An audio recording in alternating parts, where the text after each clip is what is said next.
Nos últimos dias temos visto várias cenas de assaltos ou de roubos em Copacabana, um aumento na violência no Rio de Janeiro, na zona sul do Rio de Janeiro, né? E isso levou como resposta a surgimento de grupos de vigilantes, de justiceiros, para tentar punir quem cometeu esses crimes, né? A gente viu inclusive uma cena que circulou aí de um arrastão em Copacabana.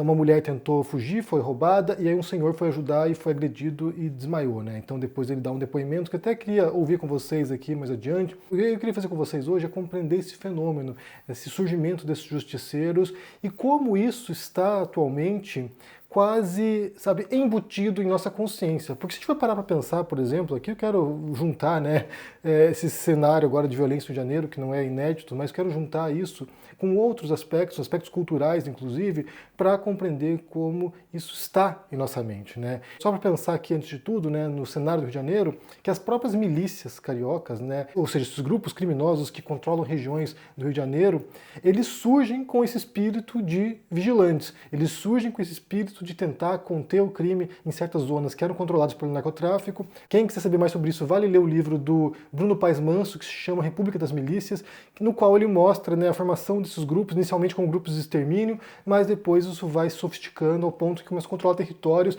e aí você tem policiais, ou bombeiros, ou outros agentes de segurança, que resolvem fazer justiça com as próprias mãos. E aí, primeiro, né, vão lá e matam quem suspeita que são criminosos, mas depois eles conseguem conquistar esse território e explorar economicamente esses territórios ao ponto que se tornam tão criminosos ou tão autoritários e tão brutais quanto os próprios narcotraficantes que eles enfrentavam. E aí é claro que tem toda a dinâmica de poder, né? Alguém que vai lá supostamente enfrentar a injustiça e quando detém poder nas mãos, aplica a injustiça como forma de intimidação e de dominação. Então, esse é o primeiro aspecto, né? Como esses justiceiros, eles são, acima de tudo, fora da lei. Eles são pessoas que estão cometendo crimes com o intuito de tentar combater o crime. E aí vale recordar, como eu falei, no aspecto cultural disso, né? Como desde pequeno todos nós, assistimos a filmes, ou lemos livros, ou lemos quadrinhos nos quais os justiceiros, essas pessoas que fazem justiça com as próprias mãos, são retratadas como heróis ou super-heróis. Porque se você for pensar friamente aqui, figuras como Batman, como Super-Homem, como Homem-Aranha, ou como muitos outros heróis, né? O Justiceiro mesmo, né? Que é uma figura ali que é bem controversa no universo Marvel, Justiceiro, Demolidor, dentre vários outros super-heróis, eles são basicamente justiceiros. São pessoas, né? São indivíduos ali, alguns com superpoderes, que decidem que as instituições não funcionam, que há um crime, sabe, fora de controle, portanto que eles vão aplicar a justiça eles mesmos, né? Eles vão sair às ruas, eles vão procurar, eles vão investigar, e eles vão punir esses criminosos. Alguns deles até entregam às autoridades, mas outros simplesmente fazem justiça com as próprias mãos mesmo, né? Então a gente assiste a esses filmes que estão agora no cinema, dominando na sala de cinema, a gente assiste a esses filmes e a gente compreende como isso vai adentrando o imaginário coletivo de que caso não funcionem as instituições, caso, sabe, as instâncias que deveriam proteger a população e punir os criminosos não funcionem, cabe a algumas pessoas extraordinárias, né, algumas pessoas que têm essa coragem de sair às ruas armados, de fazer isso. E aí tem um quadrinho aqui que é considerado um dos mais importantes quadrinhos do século XX, século XXI, um dos mais importantes de todos, né, que é esse aqui. É o ótimo, escrito pelo Alan Moore e ilustrado pelo Dave Gibbons, que fala justamente sobre um grupo de vigilantes, um grupo de heróis que passam dos limites e acabam tendo que se recolher, acabam tendo que deixar a vida pública e parar de atuar, né? E aí tem uma frase famosa, né, que está aqui no Watchmen, e é uma frase latina, que é "Quis custodiet ipsos custodes", que seria quem vigia os vigilantes, né? Então, nesse caso aqui, você tem pessoas que estão fora das instituições. Em alguns casos, em alguns super-heróis, você até tem um trabalho junto com polícia, junto com órgãos governamentais, né, são regulamentados pelos Estados Unidos ou pela, sei lá, pela CIA, não sei, mas no geral eles agem fora da lei. E aí isso vai criando, no imaginário pelo menos, né, de que isso é correto, de que caso não funcionem as instituições, se não funciona, não é cobrar das instituições que operem, não é, sabe, pedir reforçamento da polícia, não é pedir para que, sabe, a polícia esteja presente ali, ou inclusive, né, no caso de polícia corrupta, que é uma denúncia típica no Brasil, no caso de polícia corrupta, algum tipo de, sabe, limpeza interna na instituição para que as maçãs podres sejam removidas, mas tem a ver com ultrapassar as instituições, ou seja, vamos fazer nós mesmos, se não funciona, a gente vai atuar. Essa lógica, ela procede um pouquinho mais nos Estados Unidos que no Brasil, né? Você tem, por exemplo, na segunda emenda da Constituição norte-americana, essa emenda que prevê a posse e o porte de armas, e que ali regulamenta a existência de milícias.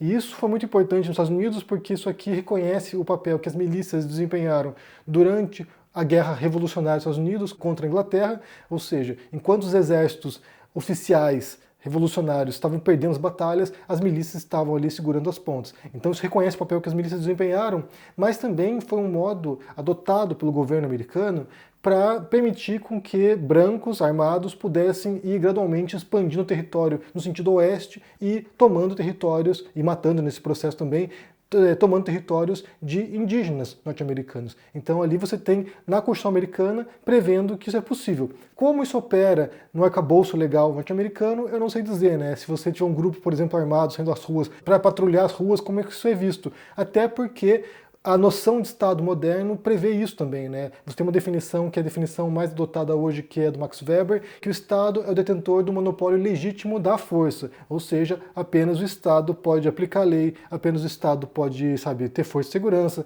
apenas o Estado poderia, em tese, também ter armas, né, nesse sentido de controle da população, apenas o Estado pode encarcerar as pessoas e punir as pessoas, sabe, com prisão. Então, assim, há essa ideia de que o Estado moderno se organiza a partir dessas instituições que têm a força, que têm a condição de punir infrações à lei. Daí eu não sei como essa emenda à Constituição entraria em contradição com essa ideia de Estado moderno, mas o fato é que no Brasil não existe isso. No Brasil você não pode sair armado nas ruas, sabe, batendo em pessoas como está acontecendo agora. Você não pode simplesmente, sabe, não funciona a polícia não vem, então eu vou sair às ruas com paus e pedras e atacar as pessoas por aí. Até porque não há o processo, sabe, legal e o processo justo para avaliar quem é criminoso e de quem não é e qual é a punição apropriada, né? Assim, como você vai investigar esse caso? Como é que você vai, sabe, utilizar certos parâmetros mínimos legais para fazer essa avaliação? Nesse caso aqui, eles identificam alguém ali, inclusive tem um cara que foi espancado, que ele nem sabe por que ele foi espancado, né? Segundo ele. Ele alega ali que ele estava andando na rua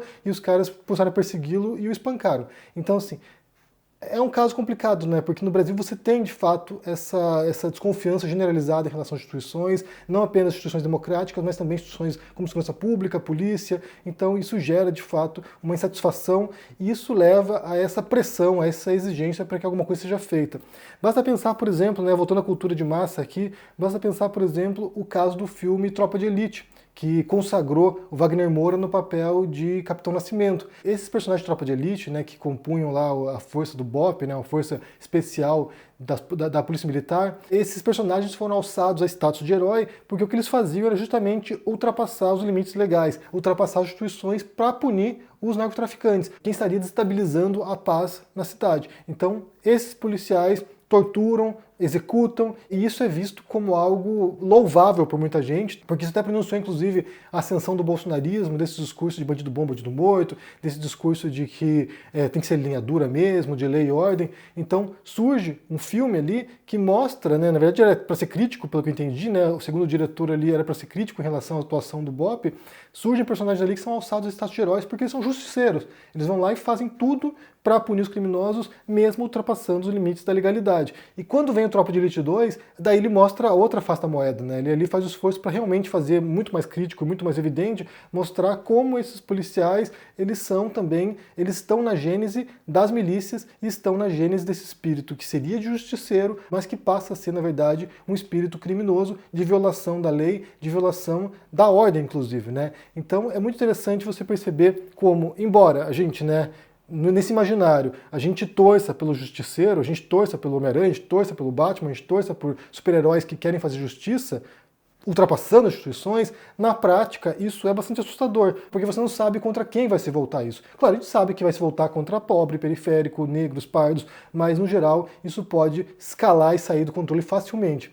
Só lembrando que o Brasil é um dos países que mais lincha pessoas do planeta, né? É um país bastante violento, que as instituições de fato têm dificuldades para controlar a violência, mas a população brasileira também é muito violenta. Ela também adota táticas violentas ou respostas violentas para questões violentas. E daí você tem a situação que de fato é muito preocupante e muito assustadora. Eu quero pôr para vocês aqui, só para concluir esse vídeo, a fala do senhor que foi agredido por um grupo lá em Copacabana e o que ele tem para dizer sobre isso. Marcelo, está cada dia mais frequente isso que acontece em Copacabana, né? Eu conversei com vários vizinhos do senhor, está todo mundo com medo e revoltado com o que aconteceu.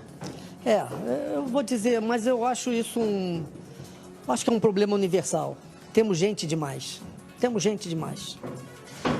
sem formação, sem condição de crescer em nada. A tecnologia está vindo aí, menos campo de trabalho. A gente já devia pensar em fugirmos da armadilha malthusiana para entrarmos na transição demográfica. Menos gente, menos nascimentos, sabe? Não dá, não está dando. É bem interessante perceber como o discurso dele foi escalando, né? Passou de violência pública, passou de uma agressão para controle populacional. Mas também parece refletir muito essa visão, né? De que a cidade é esse espaço da violência, de que tem muita gente no planeta que não tem como controlar. Então há uma certa descrença, há uma certa desconfiança em relação ao potencial de manutenção da ordem na cidade. Só uma última observação em relação a isso, né? Porque é uma coisa que sempre vem à minha mente. Você tem nos Estados Unidos ou na Europa, aqui na Espanha é muito popular inclusive, um gênero, que é o gênero policial, e que eu percebo que tem uma enorme dificuldade de se consolidar no Brasil, até porque o gênero policial ele mostra o processo, né? Ele mostra a investigação, ele mostra agentes de segurança indo atrás dos criminosos e usando a lei muitas vezes para isso, né? Ou geralmente usando a lei para isso. E no Brasil parece que esse gênero não funciona tanto justamente porque há essa desconfiança. Então assim, a gente não acredita que a polícia vai investigar alguma coisa. A gente não acha que realmente eles vão dedicar um tempo para investigar um homicídio que aconteceu na periferia ao ponto de encontrar o criminoso, ao ponto de encontrar o assassino. Então o gênero me parece que ele é muito fraco no país, até porque não corresponderia àquilo que as pessoas acreditam que seja o trabalho da polícia, né? É muito mais fácil você imaginar uma polícia brutal agredindo a população, como é o caso do Tropa de Elite, do que você imaginar um policial se esforçando para desvendar um crime no final e usando métodos científicos ou métodos dedutivos, né, como Sherlock Holmes, para chegar a essa finalidade. Então, é só uma consideração, porque, como eu falei, o vídeo foi muito no sentido de cultura pop, mas vale que você leia esse livro aqui, esse quadrinho, na verdade, né, Watchmen, que fala justamente sobre isso. Tem um filme que é dirigido pelo Zack Snyder, mas recomendo que vocês leiam o quadrinho porque é muito mais rico, muito mais interessante. E há essa crítica perpassando toda a obra em relação a esses vigilantes. Quem vigia os vigilantes? Quem é que vai,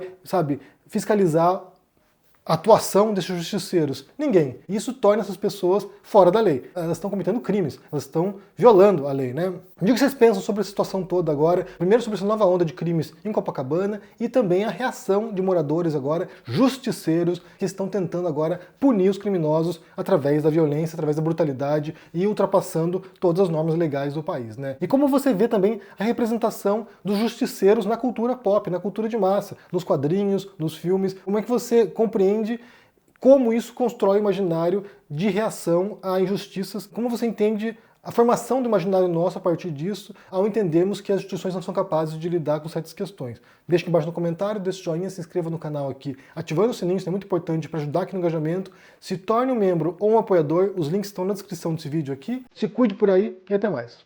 Tchau!